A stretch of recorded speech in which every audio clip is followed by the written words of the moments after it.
ಸಹಜವಾಗಿ ದೆಹಲಿಯ ಕೆಂಪುಕೋಟೆ ಬಳಿ ಈ ಸ್ಫೋಟ ಆಯ್ತಲ್ಲ, ದೇಶದಾದ್ಯಂತ ಕೂಡ ಹೈ ಅಲರ್ಟ್ ಘೋಷಣೆ ಮಾಡಲಾಗಿದೆ. ಎಲ್ಲಾ ಕಡೆ ಕೂಡ ಅತಿ ಹೆಚ್ಚಿನ ಭದ್ರತೆಯನ್ನು ಒದಗಿಸಲಾಗ್ತಾ ಇದೆ. ಈಗ ಬೆಂಗಳೂರಿಗೆ ಬರೋಣ. ಬೆಂಗಳೂರಲ್ಲೂ ಕೂಡ ಇದೇ ವಿಚಾರಕ್ಕೆ ಸಂಬಂಧಪಟ್ಟಂತೆ ಸಾಕಷ್ಟು ಬೆಳವಣಿಗೆಗಳ ಆಗ್ತಾ ಇದೆ ಅಂತ. ಗುಜರಾತ್ನಲ್ಲಿ ಅರೆಸ್ಟ್ ಆದ ಉಗ್ರರ ಬೇಟೆಗೆ ಬೆಂಗಳೂರು ಲಿಂಕ್ ಇದೆ ಅನ್ನುವಂತಹ ವಿಚಾರ ಸದ್ಯ ಬೆಳಕಿಗೆ ಬರ್ತಾ ಇದೆ. ಬೆಂಗಳೂರಿನ ಶಮಾ ಫರ್ವಿನ್ ಕೊಟ್ಟ ಕ್ಲೂ ಮೇಲೆ ಮೂವರ ಬಂಧನ ಆಗಿತ್ತು ಅಂತ.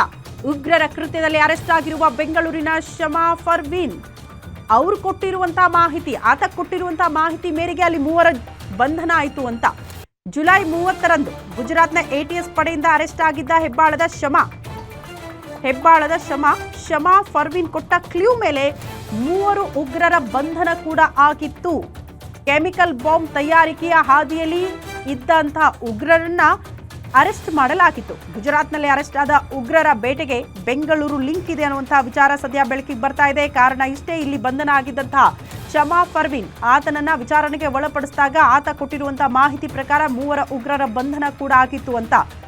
ಒಂದಷ್ಟು ಉಗ್ರರ ಕೃತ್ಯಗಳಲ್ಲಿ ಈತ ಕೂಡ ಭಾಗಿಯಾಗಿದ್ದ, ಒಂದಷ್ಟು ಬಾಂಬ್ ತಯಾರಿಕೆಯಲ್ಲೂ ಕೂಡ ಈತ ಭಾಗಿಯಾಗಿದ್ದ ಅನ್ನುವಂಥ ಮಾಹಿತಿಯ ಮೇರೆಗೆ ಆತನ ಬಂಧನ ಆಗಿತ್ತು. ಆತನನ್ನ ವಿಚಾರಣೆಗೆ ಒಳಪಡಿಸಿದಾಗ ಆತ ಕೊಟ್ಟಿರುವಂತಹ ಮಾಹಿತಿ ಮೇರೆಗೆ ಇನ್ನೂ ಮೂವರ ಉಗ್ರರ ಬಂಧನ ಆಗಿತ್ತು ಅನ್ನೋ ಕಾರಣಕ್ಕೆ ಬೆಂಗಳೂರು ಕೂಡ ಲಿಂಕ್ ಇತ್ತ ಅನ್ನೋದು ಪ್ರಶ್ನೆ. ಯಾಕಂದ್ರೆ ಇಲ್ಲೇ ಇರ್ತಾರೆ, ಸುತ್ತಮುತ್ತ ಇರ್ತಾರೆ, ಅವರೇ ಅಂತ ಫೈಂಡ್ ಔಟ್ ಮಾಡೋಕ್ಕಾಗಲ್ಲ. ಕೆಲ ಸಂಘಟನೆಯ ಜೊತೆಗೆ ಬೆರೆತು ಹೋಗ್ಬಿಟ್ಟಿರ್ತಾರೆ, ಅವರ ಮೈಂಡ್ ವಾಶ್ ಆಗಿರುತ್ತೆ. ಒಂದಷ್ಟು ವಿಧ್ವಂಸಕ ಕೃತ್ಯಗಳಿಗೆ ನಮ್ಮ ದೇಶದ ನೆಲದಲ್ಲೇ ವಾಸ ಮಾಡಿಕೊಂಡು ಈ ರೀತಿ ಸ್ಕೆಚ್ಗಳು ರೂಪುಗೊಳ್ಳುತ್ತೆ.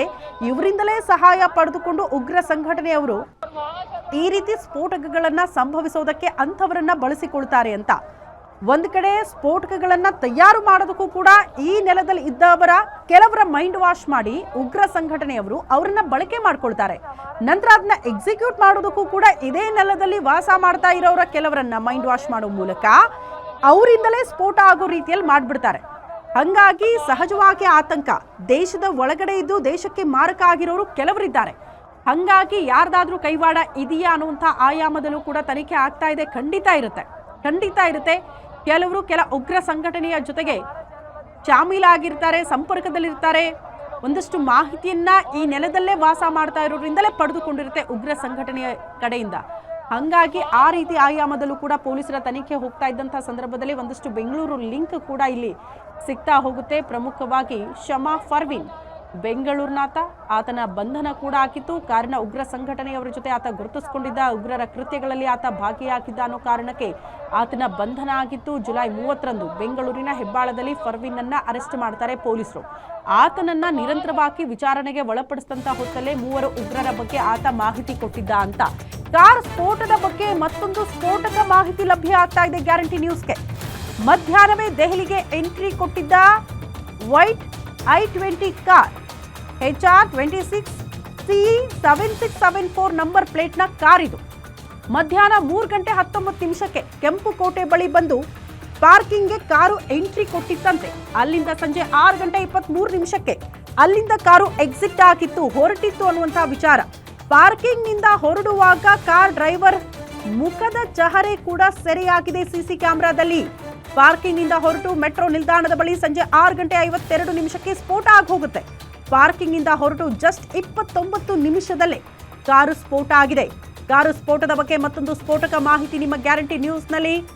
ಎಷ್ಟೊತ್ತಿಗೆ ಕಾರು ಎಂಟ್ರಿ ಕೊಟ್ಟಿತ್ತು, ಎಷ್ಟೊತ್ತಿಗೆ ಪಾರ್ಕ್ ಆಗಿತ್ತು, ಯಾವಾಗ ಎಕ್ಸಿಟ್ ಆಯಿತು, ಎಷ್ಟು ಜನ ಇದ್ರು, ಯಾರಿದ್ರು, ಇದೆಲ್ಲವನ್ನ ಪತ್ತೆ ಹಚ್ಚೋ ನಿಟ್ಟಿನಲ್ಲಿ ಪೊಲೀಸರ ತನಿಖೆ ಮುಂದೆ ಸಾಗದಂತೆ ಆ ಕಾರು ಎಂಟ್ರಿ ಮತ್ತು ಎಕ್ಸಿಟ್ ಆಗೋ ಸಂದರ್ಭದಲ್ಲಿ ಕಾರು ಅಲ್ಲಿನ ಸಿಸಿ ಕ್ಯಾಮೆರಾದಲ್ಲಿ ಸರಿಯಾಗಿರುವಂತಹ ಎಕ್ಸ್ಕ್ಲೂಸಿವ್ ದೃಶ್ಯವನ್ನ ಗ್ಯಾರಂಟಿ ನ್ಯೂಸ್ ನಿಮ್ಮ ಮುಂದೆ ಇಡ್ತಾ ಇದೆ.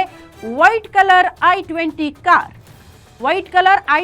ಕಾರ್ ಆ ಪಾರ್ಕಿಂಗ್ಗೆ ಎಂಟ್ರಿ ಕೊಟ್ಟಿರುವಂತಹ ದೃಶ್ಯ ಸಿಸಿ ಕ್ಯಾಮೆರಾದಲ್ಲಿ ಸರಿಯಾಗಿದೆ. ಇದೇ ಕಾರ್ನಲ್ಲಿ ಆಲ್ರೆಡಿ ಸ್ಫೋಟಕಗಳನ್ನ ಹೊತ್ತು ಸಾಕ್ತಾ ಇದ್ರ ಅನ್ನೋದು ಪ್ರಶ್ನೆ. 3:26 ಆಲ್ರೆಡಿ ಪಾರ್ಕಿಂಗ್ ನಲ್ಲಿ ಈ ಕಾರನ್ನ ಪಾರ್ಕ್ ಮಾಡಲಾಗಿತ್ತು ಅಂತ. ಇಫ್ ಸಪೋಸ್ ಸ್ಫೋಟ ಅದೇ ಸಂದರ್ಭದಲ್ಲಿ ಸಂಭವಿಸಬೇಕಾಗಿತ್ತು, ಇದು ಇಂಟೆನ್ಷನಲಿ ಅಲ್ಲ ಅಂದಿದ್ರೆ, ಅಂದ್ರೆ ಉದ್ದೇಶ ಪೂರ್ವಕ ಅಲ್ಲದೆ ಹೋಗಿದ್ರೆ, ಸ್ಫೋಟಕಗಳನ್ನ ತುಂಬಿಕೊಂಡು ಹೋಗ್ತಾ ಇದ್ರೆ ಮಿಸ್ ಆಗಿ ಆಗಲೇ ಬ್ಲಾಸ್ಟ್ ಆಗಬೇಕಾಗಿತ್ತು. ಬಟ್ ಆಗ ಸಮಯ ಕೂಡ ನಿಗದಿ ಆಗಿತ್ತಾ, ಇದು ಉದ್ದೇಶ ಪೂರ್ವಕನೇ ಆಗಿತ್ತಾ ಅನ್ನೋದು ಕೂಡ ಈಗ ಪ್ರಶ್ನೆ ಆಗ್ತಾ ಇರೋದು. ಕಾರಣ ಸ್ಫೋಟ ಸಂಭವಿಸಿರೋದು ಸಂಜೆ 6:57 ಹಾಗಾಗಿ ಮಧ್ಯಾಹ್ನದ ಹೊತ್ತಿಗೆ ಈ ಕಾರ್ ಪಾರ್ಕಿಂಗ್ಗೆ ಎಂಟ್ರಿ ಕೊಡುತ್ತೆ. ನಂತರ ಸ್ವಲ್ಪ ಹೊತ್ತಾದ ಬಳಿಕ ಕಾರು ಅಲ್ಲಿಂದ ಎಕ್ಸಿಟ್ ಆಗುತ್ತೆ. ಮತ್ತೆ ಅಲ್ಲಿ ಎಂಟ್ರಿ ಆಗೋ ಸಂದರ್ಭದಲ್ಲಿ ಸ್ಫೋಟ ಆಯ್ತಾ ಅನ್ನೋದು ಪ್ರಶ್ನೆ. ಹಾಗಾಗಿ ಕಾರು ಎಂಟ್ರಿ ಮತ್ತು ಎಕ್ಸಿಟ್ ಆಗಿರುವಂತಹ ದೃಶ್ಯಗಳು ಅಲ್ಲಿನ ಸಿಸಿ ಕ್ಯಾಮೆರಾದಲ್ಲಿ ಸೆರೆಯಾಗಿದೆ. ಬಟ್ ಈಗ ನೋಡಿ, ಅತಿ ದೊಡ್ಡ ಕ್ಲೂ ಆಗುತ್ತೆ.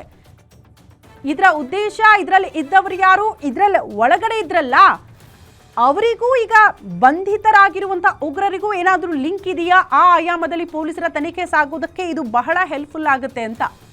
ಸಿಸಿ ಕ್ಯಾಮೆರಾದಲ್ಲಿ ಸೆರೆಯಾಗಿರುವಂತಹ ದೃಶ್ಯ, ಕಾರ್ನಲ್ಲಿದ್ದಂತಹ ಡ್ರೈವರ್ ಸೀಟಲ್ಲಿ ಕೂತಂತಹ ಒಬ್ಬ ವ್ಯಕ್ತಿಯ ಮುಖಚಹರೆ ಕೂಡ ಸಿಸಿ ಕ್ಯಾಮೆರಾದಲ್ಲಿ ಸೆರೆಯಾಗಿದೆ ಅಂತೆ. ಹಾಗಾಗಿ ಇದರ ಮೂಲ ಹುಡುಕಾಟದಲ್ಲಿ ಪೊಲೀಸರು ತನಿಖೆಯನ್ನ ಚುರುಕುಗೊಳಿಸಿದ್ದಾರೆ ಅನ್ನೋದ್ರ ಬಗ್ಗೆ ಡೀಟೇಲ್ ಸಿಗ್ತಾ ಇದೆ.